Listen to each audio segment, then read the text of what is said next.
So I've been playing around with the Vex Mythoclast for quite a while now, much to the disbelief and anger of my clanmates who simply shake their heads every time they hear it. It's a blast to use, especially in PvP, since the range nerfs to shotguns and 120 hand cannons as it gives it a huge chance to breathe.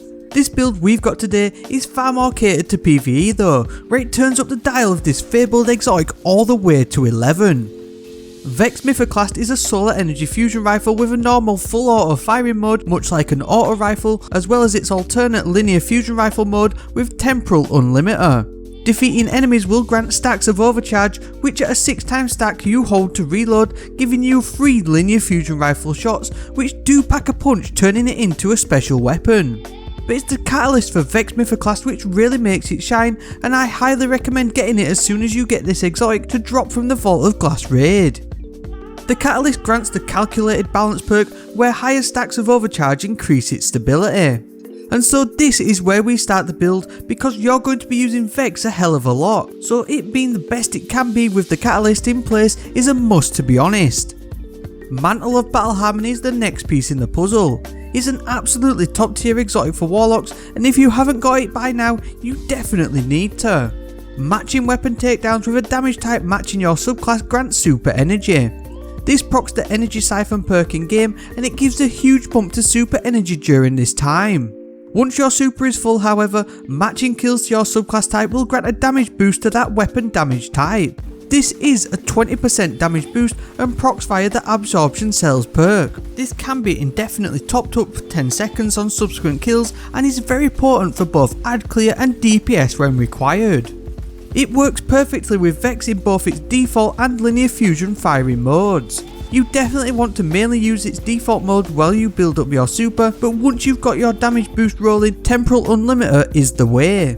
It does slightly less damage than what Arbalest does, but with absorption cells active, it easily outpaces it. I know that a lot of people aren't too impressed with Vex as it wasn't as OP out of the gate as its D1 counterpart, but honestly the linear fusion rifle mode is not to be sniffed at. It has some wicked aim assist and near infinite range, plus it'll knock out most mages and mini bosses in an instant.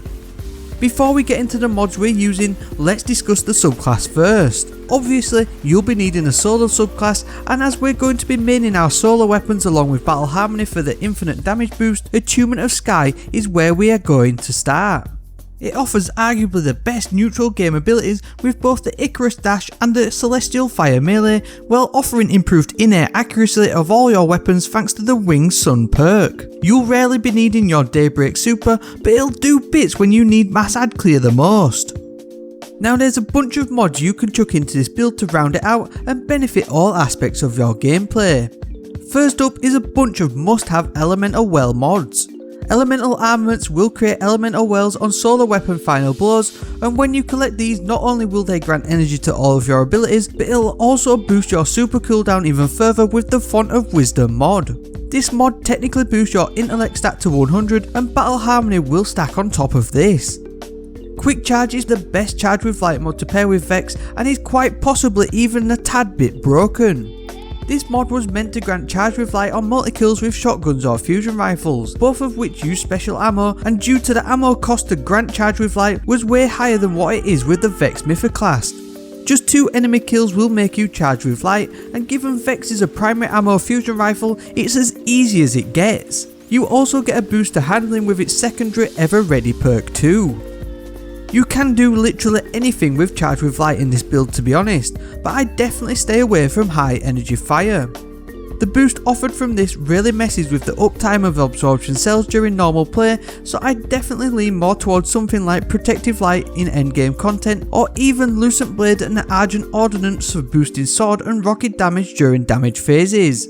These won't stack with absorption cells either, but they are way less obtrusive on the build than high energy fire. Now we can't forget Breach and Clear this season.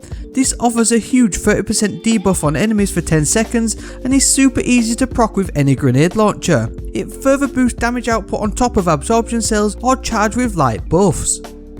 Lastly, we're chucking in Ashes to Assets for even more super energy on grenade final blows and Elemental Light to create elemental wells on super final blows too.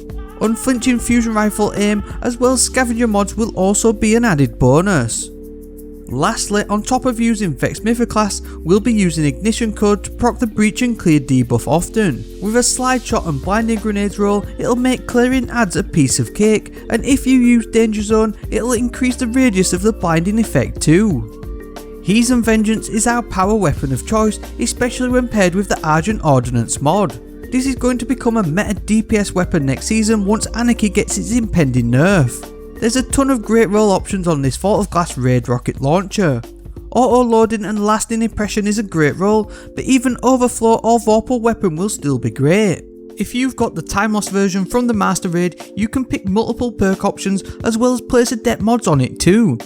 Adept mods do drop from each encounter of the Master Raid if you're chasing any still, with adept big ones being the best mod to boost its damage more on both bosses and mages. This was a really hard build to take off once I started using it. It effectively turns Vex into its final form, as it not only grants fast supers but it constantly buffs its damage output, likened to its D1 crowd control perk. The added bonus of the Temporal Unlimited perk really makes it shine in all activities, including endgame content. You're always building towards something with this setup, whether it's charged with light to benefit from Argent Ordnance, fast supers and ability recharge from elemental wells, or simply debuffing everything with Ignition Code. Your team might hate you for taking Vex into endgame content like Master or Grandmaster Nightfalls and even raids, but you can 100% make it work even if you have to run a kinetic primary to deal with champions. Although remember, you can use the Unstoppable Grenade Launcher mod from the seasonal artifact this season, which works with Ignition Code as well. If you're a Vex Mythoclast enthusiast, much like myself, then this one is for you. I hope you enjoyed this quick build guide. If you did, then please like and subscribe. We're nearly at 26.3 thousand subs, and let's get 33 likes on this video today. We've a Discord too that's absolutely popping off. Get in there and join the literal tens of people already in it. That's it for this one though, so on that, and as always, thank you very much for watching, and I hope to see you next time.